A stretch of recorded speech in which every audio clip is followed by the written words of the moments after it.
Tahukah kamu adanya kejanggalan di dalam bumi yang sedang kita singgahi ini? Tidak banyak yang kita ketahui bahwa sebenarnya bumi sedang tidak baik-baik saja. Apa yang ditakuti oleh dunia saat ini? Bukan lagi pandemi, bukan lagi perang, tetapi yang lebih mengerikan, yang ditakuti semua negara adalah perubahan iklim. Perubahan iklim. Sebenarnya, perubahan iklim bumi berubah secara alami dari dalam jangka waktu yang sangat lama.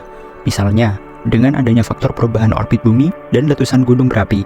Namun, akhir-akhir ini terjadi perubahan iklim yang sangat cepat, dan hal ini sebagian besar disebabkan oleh aktivitas manusia. Bayangkan bumi seperti selimut besar dan nyaman yang membuat kita tetap hangat. Namun, selama bertahun-tahun, kita telah melakukan hal-hal yang membuat selimut tersebut menjadi terlalu tebal. Tanpa disadari, kita menggunakan banyak bahan bakar fosil seperti batu bara, minyak, dan gas untuk kendaraan, listrik, dan juga pemanas. Kemudian, teknologi ini dapat melepaskan sesuatu yang disebut gas rumah kaca ke udara.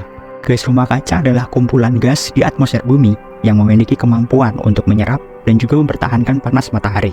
Semakin banyak gas rumah kaca yang dilepaskan ke atmosfer, maka dapat menyebabkan suhu bumi ini meningkat. Ditambah lagi, aktivitas penggantian lahan hutan menjadi lahan perkebunan kelapa sawit, penebangan, dan juga pembakaran lahan hutan untuk dijadikan kawasan industri. Bahkan, gaya hidup manusia dalam penggunaan plastik dan juga sedotan untuk memenuhi kebutuhan hidupnya. Saat bumi memanas, hal ini dapat menyebabkan berbagai masalah yang menjadi keresahan masyarakat. Faktanya, Indonesia merupakan negara penandatanganan perjanjian internasional seperti Perjanjian Paris yang berkomitmen untuk mengurangi emisi gas rumah kaca. Namun, menyeimbangkan pembangunan ekonomi dengan aksi iklim masih merupakan suatu tantangan. Jika dibiarkan, fenomena ini akan terus menjadi sebuah hal yang lazim di mata manusia, sehingga akan memberikan dampak yang nyata bagi alam.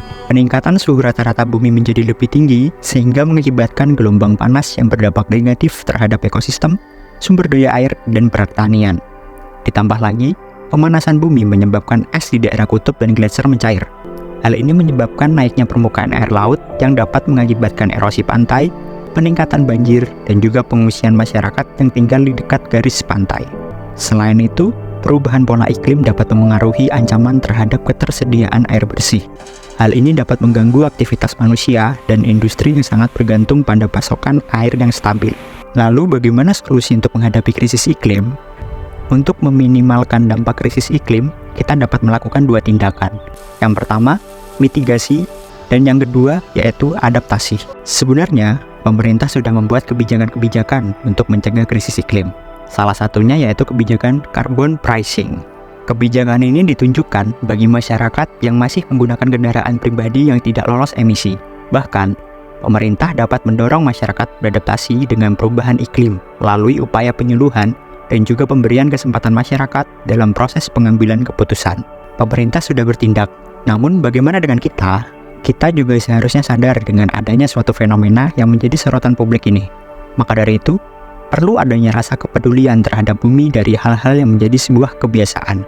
Penting untuk diingat bahwa dampak perubahan iklim saling berhubungan, dan untuk mengatasinya memerlukan kerjasama dan juga upaya global untuk mengurangi emisi gas rumah kaca, beradaptasi dengan perubahan yang sudah terjadi, dengan mengambil tindakan untuk meminimalkan dampak negatif terhadap bumi dan juga masyarakat.